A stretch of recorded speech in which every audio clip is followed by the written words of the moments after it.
Capage TV. Capage TV. Enfant de Dieu mwana na Nzambe nyonso doit rechercher la sainteté. esengali aluka bosantisami. Et tout à l'heure, quand nous allons commencer à prier pour toi, pekala mingi tawa tangu tokobanda kosambela pona yo, toi commence à toucher déjà ton corps. yo banda deja kosimba bipai pasi eza na nzoto. Tu dois te dire une chose. esengali yo milobeloko moko. Le prédicateur dit que je dois être guéri. motei alobi ete ngai lelo nako. Je sais que le pasteur Mbie ou le chanteur Mbie aura beaucoup de problèmes dans l'entourage à Papa Naye. Ça, il faut mettre ça à cœur. Jamais l'église ne peut pas présenter. L'église ne peut pas présenter pour Bethel. Ils ont l'autonomie dans la commune Nyonso. Dans la mboka Nyonso, place Bethel des Ali, le pasteur est autonome. Vraiment, Sangouana, c'est pas si le kake. C'est l'un des pasteurs les plus pasteurs du Congo Mobimba. Parce que c'est un papa qui a construit cette œuvre-là, il a laissé, et puis il a laissé entre les mains d'un bon pasteur, aussi qui connaît aussi prêcher, qui connaît aussi très bien la parole. ONG Avenir pour tous APT en sigle. Nous vous présentons le service de nos boutiques online. Nous avons une boutique aide alimentaire et une autre boutique Easy Cash Turquie prix de gros. Dans notre boutique Easy Cash Turquie prix de gros, nous vous donnons la possibilité de faire vos commandes en ligne. Nous fonctionnons avec beaucoup de boutiques qui vendent des habits en Turquie au prix des gros. C'est pour vous faciliter de faire vos commandes au niveau de Turquie au prix des gros. Ça ne sert à rien de prendre le visa pour aller acheter des habits en Turquie. Vous pouvez donc commander à partir de notre boutique Easy Cash partout où vous y serez et ce sera le même prix et dans peu de temps vous recevrez votre commande. Pour faire vos commandes, allez-y sur notre site web. Tapez www.easycashinternational.com. Vous trouverez les catalogues de nos articles comme habits, chaussures, etc. Et tout ce dont vous avez besoin. Ensuite, vous pouvez nous contacter à partir de nos coordonnées. Pour la boutique aide alimentaire, vous pouvez acheter des aliments pour vos familles à Kinshasa. Et l'ONG Avenir pour tous effectuera la livraison à domicile, sans condition et en toute sécurité, partout dans la ville de Kinshasa. Pour passer la commande de provisions pour vos familles, tapez www.avenirpourtouscongo.com. Vous trouverez toutes sortes d'aliments qu'on vend à Kinshasa, comme poulet, riz, farine de maïs, huile, etc. Faites votre choix d'aliments, ensuite passez au paiement.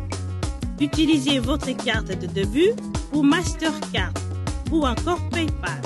Au moment de paiement, mettez l'adresse du bénéficiaire du colis à Kinshasa ou en Angola. Vous allez recevoir une notification de votre commande par votre courriel électronique. L'Avenir pour tous effectuera la livraison au dit endroit. Vous pouvez aussi envoyer de l'argent pour vos familles, vos proches, ainsi que les orphelins, en Angola ou en RDC. Pour tous vos transferts d'argent ainsi que les donations, veuillez visiter notre site web. Tapez www.avenirpourtouscongo.org.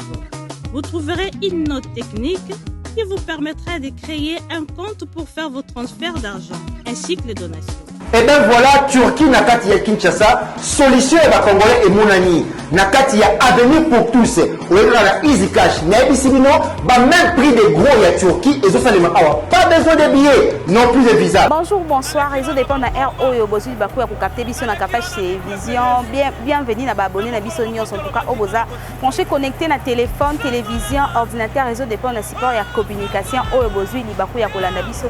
Je suis Martinez Tondo à la présentation. Sobo moni moi boy, moi tristesse, moi boy longia moi ma, c'est parce que tout ko perdre moko ya basal Nzambe ya République démocratique du Congo. Papa Nabiso Emmanuel Mbie, papa biologique ya pasteur Moïse Mbie, visionnaire ya cité Bethel Outi Koti Kabiso. Lelo na 0h na mboka ya Paris. place wapi azalaki na basion azalaki malade d'information wana na tozu yango vraiment te mais tokiti na terrain poto sola na bana nzambe ba o bayebi pe ba oyebi ete ba o bayebi église cité Bethel pe ba o bayebi église cité Bethel te ba pesa avis na bango et puis conseil na ba fidèle nyonso ya cité Bethel et puis ba fortifier famille biologique na famille o nyonso ba fidèle nyonso bazalaka na cité Bethel. En tout cas to banda déjà interview na biso na bato otokuta na bango na nzela. Continuez de vous abonner na Kapashi Télévision place où votre information est réelle et puis sûre. C'est parti. Bon, c'est un papa que j'ai connu il y a plusieurs années. C'est parmi les bons pasteurs, comme on le disait à l'époque, les gens qui prêchaient la bonne parole. À leur époque, il n'y avait pas la prolifération des églises comme il y en a aujourd'hui. C'est un papa que je connaissais bien. Sa façon de prêcher m'impressionnait beaucoup. À chaque fois qu'il était à la télé, moi-même, à la radio ou bien à la télé, moi-même, je m'approchais pour vraiment comprendre, pour vraiment suivre sa prédication. Alors, ce sont des gens que nous avons connus après la mort de papa, après la mort de papa, des patriarches, comment dirais-je, Mosé Adinabal. C'est cette génération qui est venue tout juste après Adinabal, que les gens qui étaient comme les modèles, les gens ont suivi ces gens-là comme les modèles, et puis à leur époque, on ne connaissait pas ce qu'on est en train de connaître aujourd'hui. On ne pouvait pas se réveiller, du coup comme ça on devient pasteur. Ça, ce sont des gens qui restaient longtemps à côté de leur père spirituel avant de devenir pasteur. C'est ainsi que à leur période, vous trouvez le meilleur pasteur tel que le pasteur Mutombo Kalombo, vous avez le pasteur Poutino, et les gens qui ont été sur les traces de Mosé Adinabal. C'est ce que j'ai apprécié. Vraiment, Sangouane, c'est pas si drôle à Kake. C'est l'un des pasteurs les plus pasteurs de Congo Mobimba. Pour ça, là, que l'église de réveil, ils ont pensé à lire aux Anangolelo. En tout cas, dans ce souvenir, je bien Erazaki Kosala, au Lukambongo, il y a Kosala Radio Sentinelle. Ma bonne dénève, ma sambela, ma belé, en tout cas, l'église Mobimba, Congo Mobimba, il y a Moutouana, Aza Moutou Valère, Moutou Nzambe, Penza, Moutou Nzambe, Toyoga de Kambunaïté, Mabé, non, il y a Penza Nzambe, Azo Lokongo. Donc, les ramans, il y a mis ce point à pasteur. Aza Moussa Mounene, Bethel déjà partout dans le Congo Mobimba. Bango baza kula ba apôtre, yé kuma za apôtre mboko, apôtre mbi vraiment. Nzambe vraiment azo lokumo po za mukana Nzambe, za mutapesa biso ye azuye, mais atiki akufite pour église etikali. L'un des grands fondateurs de l'église dans la Tamboka na biso. To de la zo banu, Nzambe mboko azo lokumo mais musala Nzambe etikali. Pasteur mbi etikali na ba collaborateur nyonso ya Congo Mobimba basangana bazala bomoko.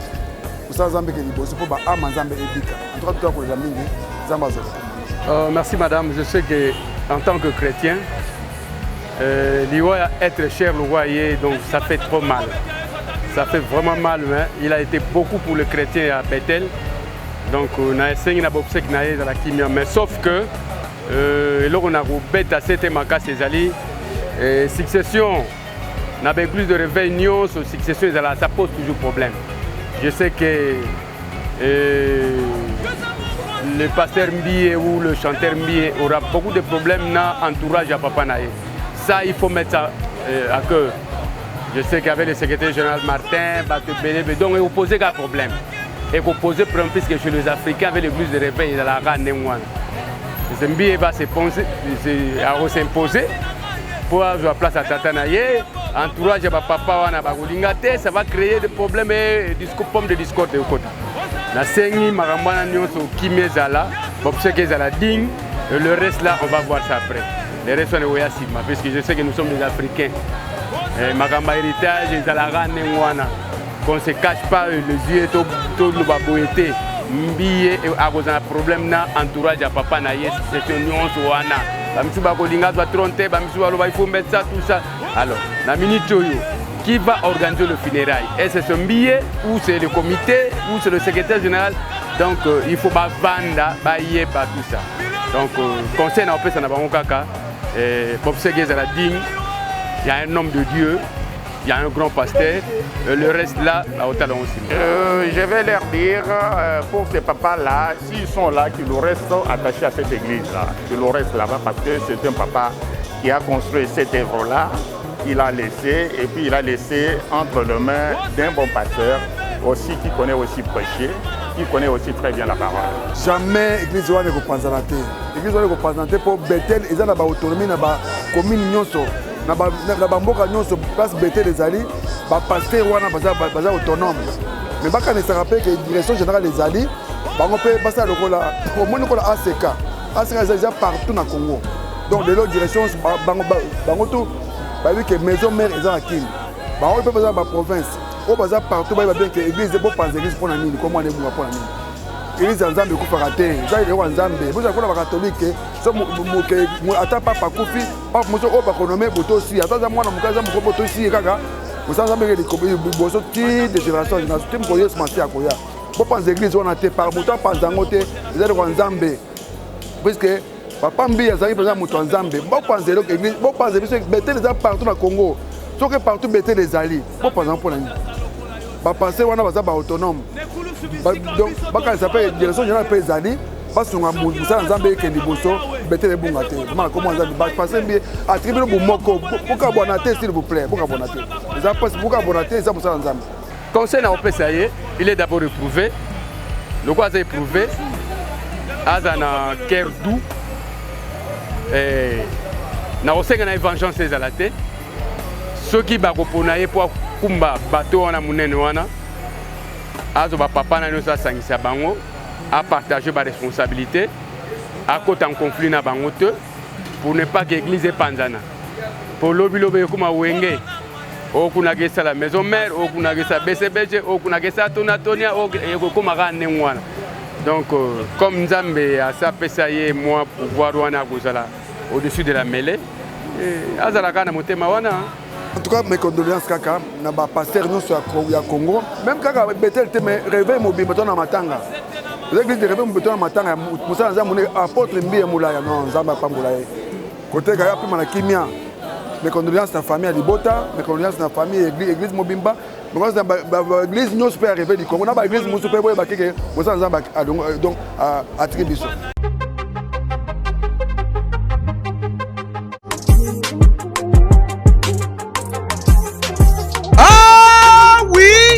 Lelo na Kinshasa ezali possible pe facile ya kozwa bourse d'études mpona kokende kotanga ya ofele partout oyo olingi na monde grâce ya bandeko ya agence de voyage Eric Travel numéro 1 na masolo ya voyage awa na RDC bakosa yo te moko te na terrain oyo ezali kokumbama epai ya ADG Eric Mwamba Nzambe pe numéro 1 na masolo ya prise en charge awa na RDC papa maman ndeko ya Kinshasa pe ya Brazzaville tala ozali na mwana oyo azali diplômé pe olingi akende kotanga na mikili ya poto opportunité yango oyo epesameli bino agence de voyage Eric Travel ememeli bino ba bourse d'études ebele mpona kokende kotanga lokola na mboka ya Chypre oyo ezali pays d'Europe na $1900 ya pamba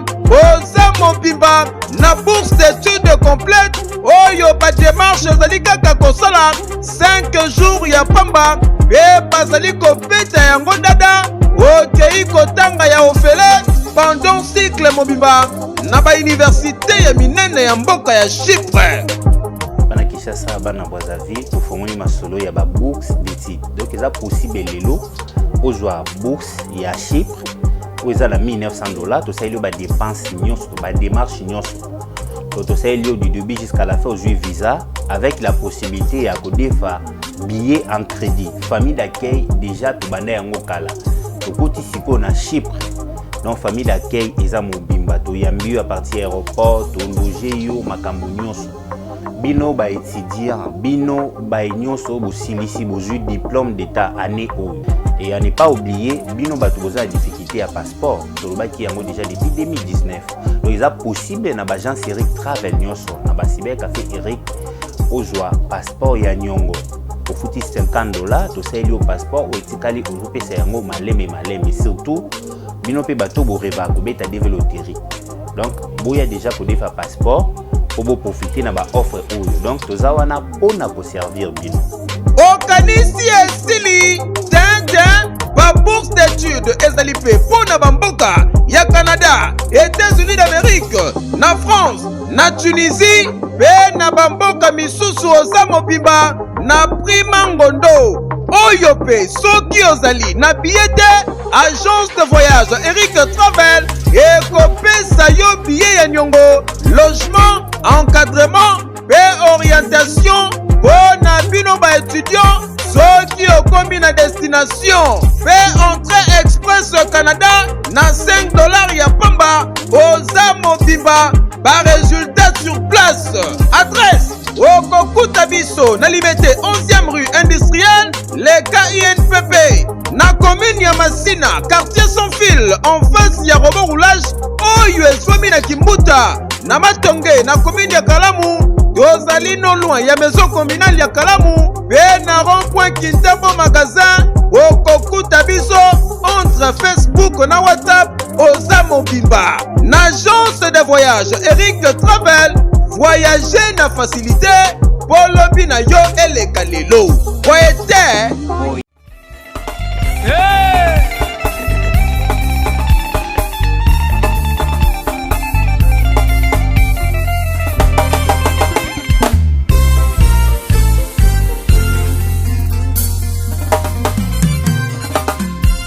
Zamba bibisi ngaye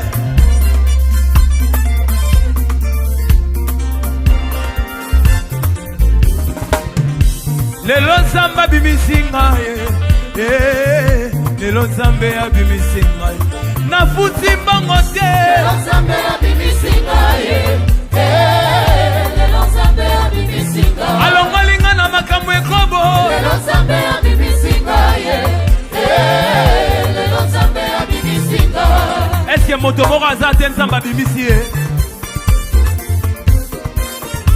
Ka moto bapesaka nga chance te na vio balobaka na kosala nini ye me babosani ke nga natambolaka na yo.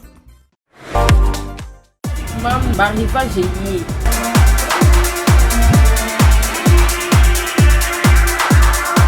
Mama zala bopeto mwana pe azala na bopeto na ye. Touro eza 2021 ba âge nyonso na mam elie ba basket ba sondage de 0 à 10 kosala na lombangu boya awa na mam nyonso ezali.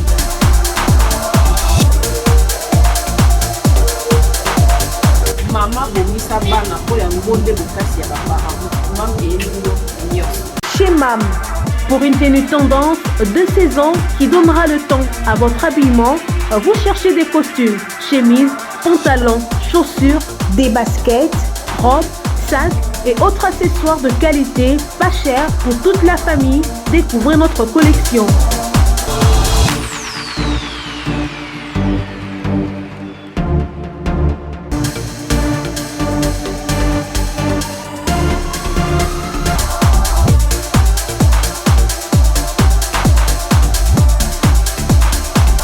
Notre adresse, avenue Kassavoubou, à Rekwado dans la commune de Ngaliema. Pour tout contact, appelez-nous au +243 81 07 58 832. +243 99 99 25 124. Oré des eaux commerciales Kinshasa. Oré des eaux est un complexe commercial qui dispose pour vous d'un flat hôtel ou mieux un sanctuaire tranquille, élégant et luxueux avec des chambres tout équipées où vous pouvez vous offrir un séjour confortable et relaxant.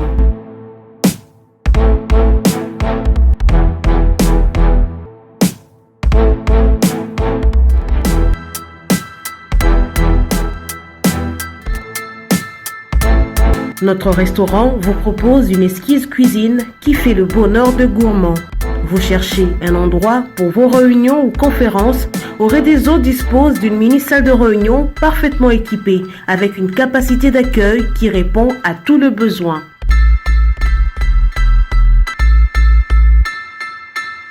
Oredeso Commercial Kinshasa, c'est aussi une boutique de vêtements sur mesure au prix du prêt-à-porter pour une élégance sans compromis.